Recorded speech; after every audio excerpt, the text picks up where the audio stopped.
Buat kalian nih yang sering begadang, bukan cuma begadang buat ngerjain tugas atau kalian belajar sampai pagi ya, tapi kalian juga ngelakuin aktivitas-aktivitas lain di saat jam tidur kalian. Misalnya kalian main game sampai pagi, atau kalian begadang buat namatin series atau film favorit kalian, atau mungkin kalian iseng scroll-scroll Instagram atau scroll-scroll TikTok yang tanpa kalian sadari itu udah ngabisin waktu berjam-jam sampai memakan jam tidur kalian.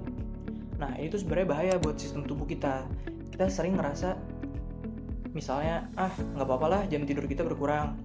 Yang penting kita bisa nge-reverse otak. Yang penting kita bisa ngehilangin penat capek kita setelah seharian beraktivitas, setelah kita seharian pusing pas kuliah.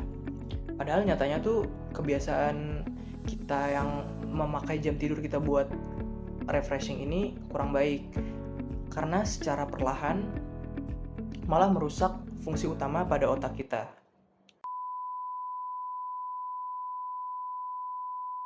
Sekarang coba deh kita logikakan pakai materi yang biasa kita bahas sehari-hari.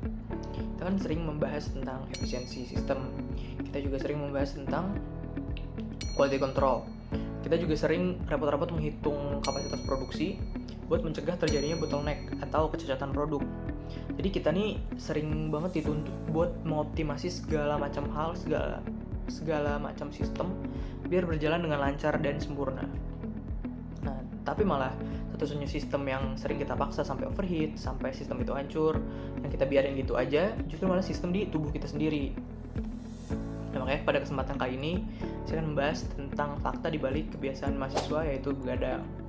Kenapa sih kita nih rela menukar kesehatan dan merusak badan kita demi hal-hal yang sebenarnya bisa dilakukan di lain waktu yang tidak harus mengganggu jam tidur kita? Nah, ternyata fenomena begadang buat self reward kita seperti bermain game atau menonton film ini ada penjelasan psikologisnya, yaitu adalah revenge bedtime procrastination, atau gampangnya kita sebut dengan balas dendam waktu tidur. Nah, coba kalian bayangin siklus harian kita, misalnya pagi kita bangun terus harus buru-buru mandi terus langsung berangkat ke kampus.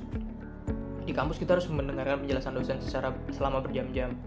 Selesai itu kita nggak bisa langsung pulang, mungkin ada tugas kelompok, jadi kita harus kerja kelompok dulu untuk menyelesaikan tugas itu, mungkin 3-4 jam. Nah, setelah kita sampai kos, setelah kita pulang, masih ada tugas individu mungkin yang diberikan oleh dosen, jadi kita belum bisa langsung istirahat. Nah, pastikan ini ngebuat badan kita jadi capek banget seharian itu, jadi kita ngerasa nggak punya kontrol waktu buat diri kita sendiri. Waktu itu habis buat memenuhi kebutuhan orang lain, entah itu kebutuhan dari dosen yang tadi memberikan tugas, atau kebutuhan dari teman kelompok yang menuntut untuk bagian pekerjaan kita tuh diselesaikan secepatnya. Nah, pada malam harinya sekitar jam 11 atau jam 10 malam, suasana kan sudah mulai sepi, sudah mulai sunyi. Tiba-tiba kita tuh merasa, wah ini waktunya kita. Kayak kita nih berhak mendapat self reward setelah kita seharian beraktivitas dengan berat. Yang niat awalnya selalu sama, yaitu kita bermain 1 match, kalau 2 match, kalau bermain game, atau kalau kita nonton series 1 episode, 2 episode untuk mengantar tidur. Tapi yang terjadi aslinya sebaliknya. Karena algoritma di media sosial dan desain game itu dibuat sangat pintar untuk menahan kita. Jadi 1 match kalah, kita pasti akan penasaran kan, dan pengen menang. Jadi kita akan main lagi sampai kita menang. Nah, sebaliknya, kalau kita menang, pasti kita akan ketagihan. Kita akan main dan lanjut terus, dan tahu-taunya sudah pagi, misal sudah jam 5 atau jam 4 pagi. Nah, kita sering mikir kalau itu tuh ya nggak apa-apa lah, ngurangin tidur dikit demi kewarasan kita, demi hiburan kita kan. Tapi coba kita lihat apa yang sebenarnya terjadi di sistem tubuh kita pas kita ngelakuin itu, pas kita begadang tersebut. Jadi ibaratnya otak kita ini adalah sebuah komputer yang lagi ngetik dokumen tebal yang seharian, yang isinya adalah materi kuliah, entah itu rumus-rumus dan hal-hal penting lainnya.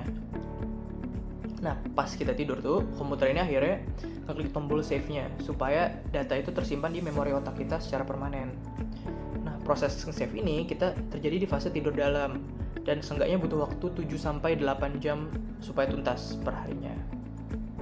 Nah, masalahnya kalau kita belajar dari jam 7 sampai jam 10 malam, kemudian setelah belajar kita self reward kita main game atau kita nonton sampai jam 2 atau jam 3 pagi, maka otak kalian tuh akan jadi bingung. Nah, pas kalian tidur itu cuma 3 jam atau 4 jam, nah tombol save yang harusnya tadi beroperasi 7 dan 8 jam optimalnya, dia nggak akan maksimal. Nah, parahnya lagi tuh aktivitas terakhir kalian kan bermain game atau nonton. Nah, yang di save di otak justru itu, bukan materi-materi yang kalian pelajari saat malamnya.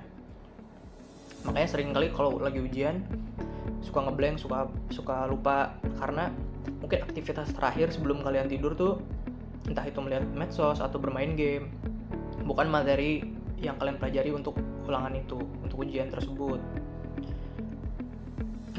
Jadi selain merusak memori, begadang itu juga memiliki efek domino yang parah banget ke fisik dan emosi kita.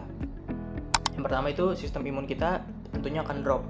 Kalau kita begadang kan pasti kita misalnya main game atau nonton film kan pasti sambil ngemil, entah itu junk food, entah itu minum-minuman manis. Jadi itu kan gak bagus buat tubuh kita. Jadi udah kita yang kurang tidur, asupan gulanya pun tinggi, yang menyebabkan bisa menimbulkan beberapa penyakit.